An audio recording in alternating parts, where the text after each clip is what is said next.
Welcome to the Council of Moms. We're here for each other. We're hearing each other. Just a second.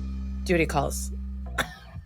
Don't you always get like interrupted by your kids? Is it just me? Okay, the Council of Moms. Patches, smatches. I've earned my Eagle Scout, AP Literature, whatever, anything else. Like I have so many other things I could take credit for my kids, but it's not about that. It's about the children, right? Am I right? Council of Moms is the best of us, the worst of us. It's just really the realness of it. The authentic, like where there's no more pretending, but sharing the best out of it. So I really appreciate you being assembled today in our Council of Moms. For those of you listening, yes, this is a podcast, but most podcasts are over on YouTube. And so we are too. So if you want to take a look at what we look like in our frame, everyone smile for YouTube. See, there we go. Bringing it to you, Council of Moms. This is a question, this episode I've been really thinking about for a long time. And I'm so excited to hear the collective wisdom that we have to answer this question. Without further ado, it is, how do I teach my kids strong values and prepare them to engage with different viewpoints?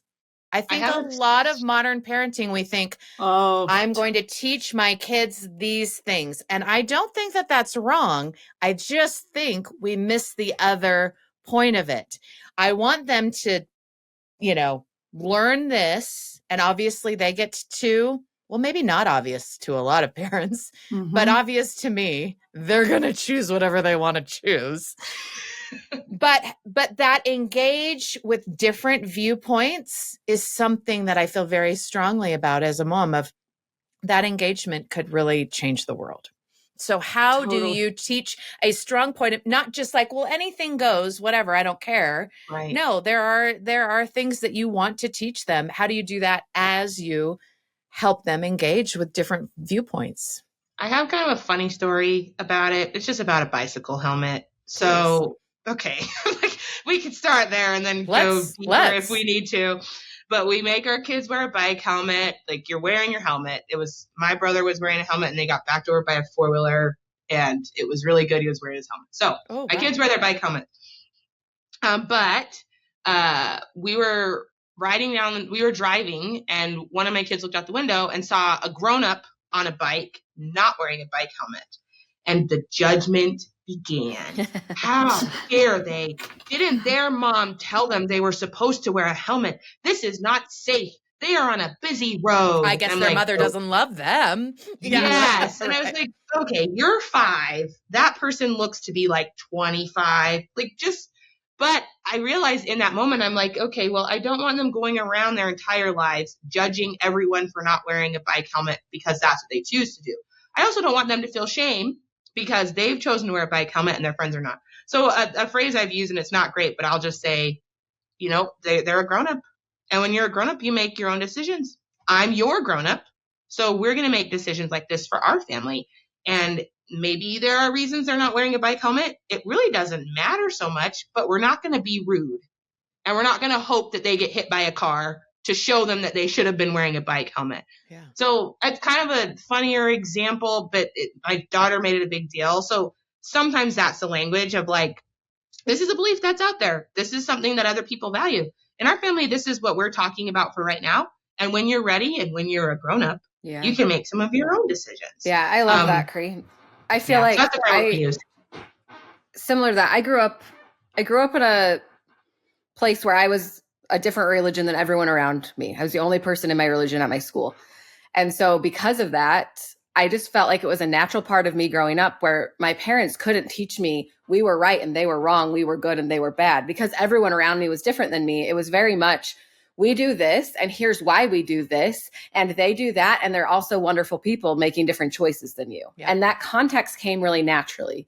And it's because I lived in a more diverse area, and I'm raising my own kids now in a more homogenous area where I have to work harder to give them that perspective because it doesn't happen naturally for them. And so that's always been my goal, is teaching them, here's what we believe and here's why. Give them context. And I try to lean into actual laws of the universe, like whether God is real or not, cocaine still will kill you. right? Can I say cocaine here? I don't know. Yeah, I'm sorry. you can. Oh, on the Council of Moms, I'm sorry. please. Yeah, On you the can say Council of heroin But just too. that's not like a value to have. Like it's not that people who make those choices are terrible people. It's just like that is the natural consequence of certain choices. And leaning into teaching the actual natural consequences that actually aren't up to like value or morals or that's how it is. I want them to be equipped with that. So when they're exploring their own values and making their different choices, it's not a choice of religion or anything else. It's like there's certain things to keep them alive and safe. I hope they make these beliefs, but they're also able to view the world not as a us versus them and just a different. We all have different things and choose different things for different reasons. But it's been a bigger task when we moved where we live now. I had that intention of like, okay, now this isn't happening naturally for my kids. I'm going to have to do this in our house. Yeah. But that's helped a lot. It's hard, like that line between having a judgment call on something and being judgy. It's really like, that's a hard one. I remember when I was little and my parents, taught us not to smoke, that smoking was bad for you. And then you'd see someone smoking and you'd be like, wait a minute, like, and family members or whatever. Like, that's a really hard line. And it's important because I think at least growing up, I felt like there was so much judgment in some families or in the way we talked about things. This is good. This is bad. And now then to get out of that, when you've grown up in that structure of right and wrong, and that makes you good and that makes you bad. I think maybe that's the difference is like good people do a lot of different things. Do a lot of different things that we wouldn't do. And I think that that is a value, I think, within my family, is that there are many ways to live a good life. There are many ways, I love that. Many creative ways to live and to be a good person, and teaching that value, because I think that in teaching my kids to engage with the world and what that means, it's actually helped me to look at what values I'm really teaching my kids, right? It's had me change them. So, there are likes and dislikes in families, for example, but they're very benign, right? Like in my family of origin growing up, we did not like tank tops. It was not a modesty thing. It was a fashion thing. In my family listen. Snooty. Look at them. They're not even fashionable. No. Nebraska. No, it's just... It's just a dumb example of because I think tank tops are just like, it's like frames for your armpit. It highlights the wrong, like it's not a modesty thing. It's just a fashion but you don't understand. I remember one time this kid came over to my house and he was wearing a tank top and my dad was really rude to him. And he's like, oh, is it because of this or this or this? And I go, no, it's because you're wearing a tank top. And he was like, what? He could not understand. I go, I know. I don't know how else to explain it. I'm only 16. This is a thing. Or for example, my family of origin, we were not like a dog family. Like that was not the hair so gross or whatever. Like what I'm saying is it doesn't matter what the thing is sometimes you think you're teaching your kids values like this is how we are. We don't like that. We're not hot tub people. Like I am revealing many details about how I was raised. Right. That has like none of the things that I've mentioned are good or bad. They're just weird. But you grow up, right? Like Allison is saying, and you're looking and you're really like I have a dog now, you guys. Like and a hot tub. And a hot tub. And I also wear tank tops. She's wearing a tank top. When I work out. So like, I'm just saying that sometimes you change your mind and the values that you think that you're teaching your kids are different when you're asking them to engage with other people. Yeah. And it actually, I think, reinforces the values that you really want to teach. I actually think that helping your kids engage with other people, I think it actually strengthens your values of this is how we show up in the world. We would never insult someone to, like that. We would never intentionally be unkind. We would not be violent. We would not incite violence. You know, we would we listen to people when we have a conversation. We don't just say our side. You know, we believe in these kinds of values of doing good to other people, that should be a part of our daily life. Like, those things are much more important. They're not family quirks or flavors. They are values. And I think engaging it, hypothetically, you can think, oh, I want my family to be like this, and you can come up with all these ideals. But when it comes down to it, it is how are we showing up in the world, and how we engage. And like Allison has said before too, it's so much easier to not engage with other people now. Yeah. And so teaching that engagement, I think, is the key to all of it. Well, and I led think me to get a dog.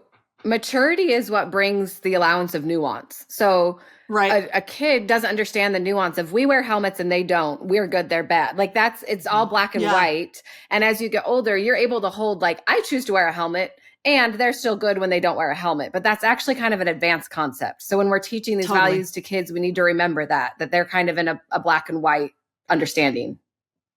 I think it becomes harder though, because it becomes harder when you feel like the value you're teaching is actually the good and best choice. Oh, and yes. Yes. And the way that another person is living, you feel is actually the worst and baddest choice. And there are so many situations like that. But I think that's where it comes into play.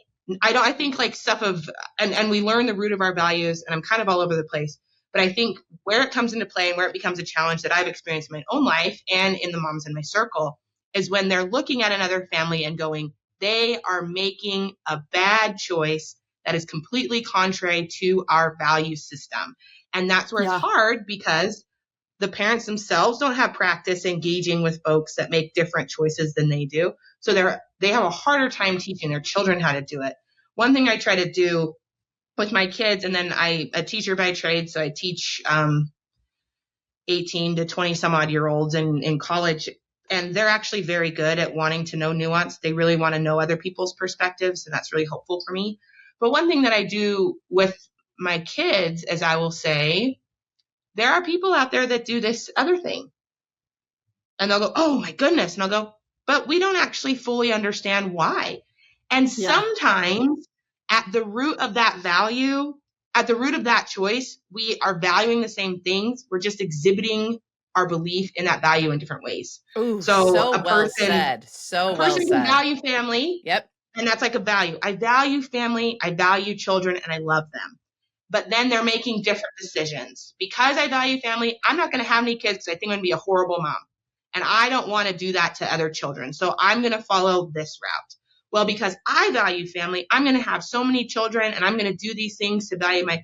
And so I think sometimes if we ourselves as adults can learn and then teach our children to learn, that the value may actually be the same, but the way people are exhibiting and living that value looks different.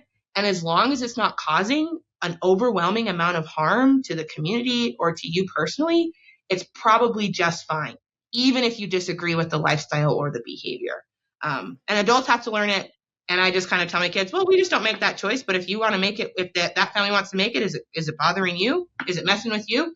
Well, not really. I'm like, okay, well, let's go over and talk to them. Let's just go learn more about them. And maybe they'll let us know why they're making the decisions they make. And maybe they'll look at us and go, you guys are weird. You're making very bad choices. Like, people are complex. But in general, we value the same things. But that's so great, because you're giving your kids a script. You're giving them the script of like, well, what would I say in this situation? And you're modeling that. I'm trying. Oh, I had that epiphany because we always just hear like, love people, love people, love people. And a few years ago, I had the epiphany of like, I think everyone is trying to love everyone. I think that it just looks really different, and what they think is correct and right, or so I don't know. I've had that. I love that you said that, Cree, because I think it's so, so true. Like, we see it in kids, we see it in adults, of everyone kind of. And so when we only talk about the value and not how the value is played out, we can, anyway, there's a lot of differences there. Yeah. It was like totally with kids on the playground. They all want friends. That's what they want. Kids at school, they want friends. They want to be included. Now, one kid is going to go, I don't have any friends, so I'm going to bully you into being my friend. Another kid's going to go, I don't have any friends, but I'll just look around. Oh, look, they're playing Foursquare. I like Foursquare. I'll go play with them.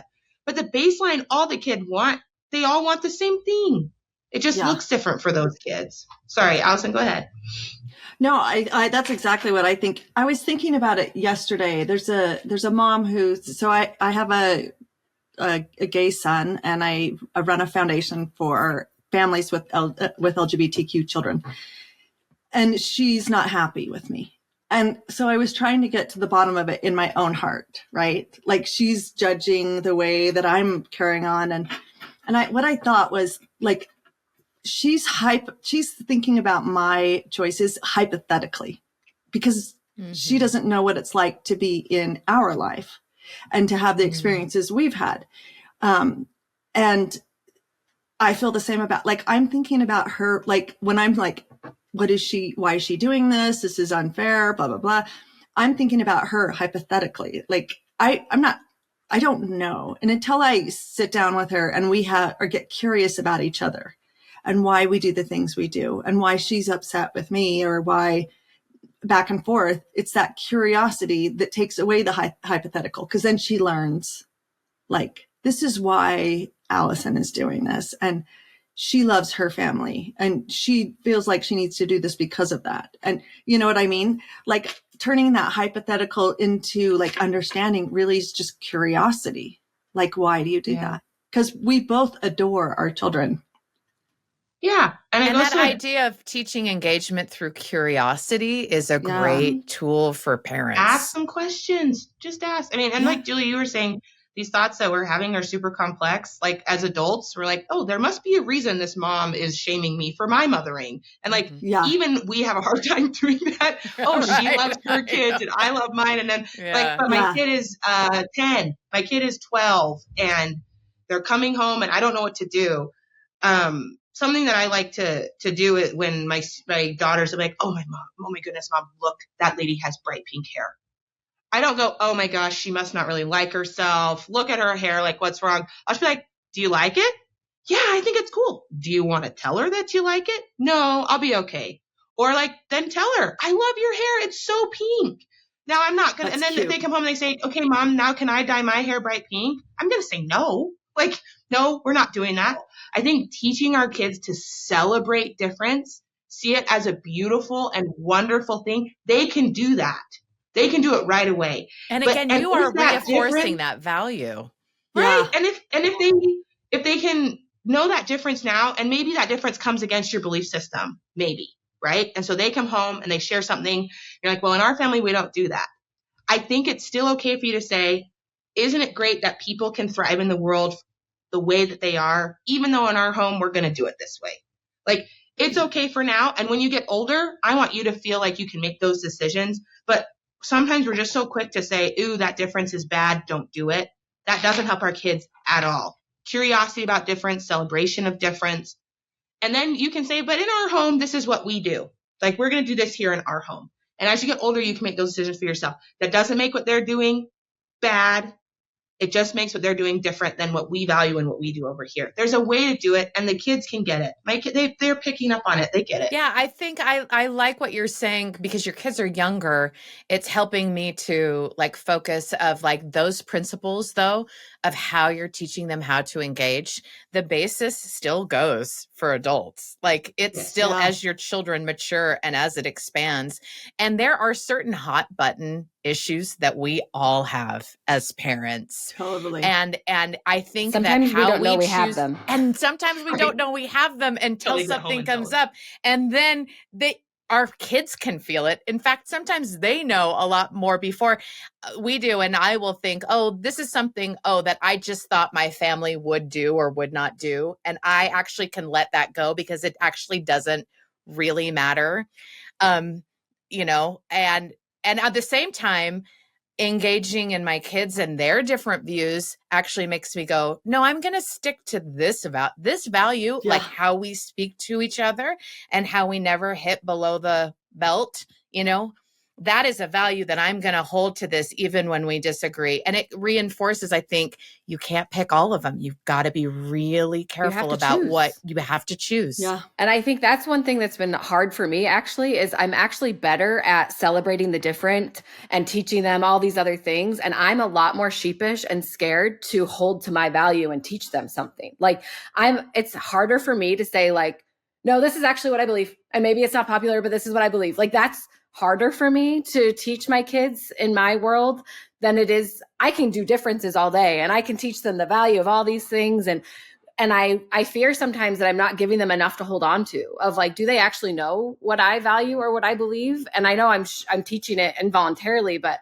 I have been working on getting a little bit more brave and intentional in my own home to have the courage to say like, no, actually, this is what I think is right, or this is what I value. And that's actually scarier for me than all of the people that are different and do different and are different. It's been like a weird flip-flop.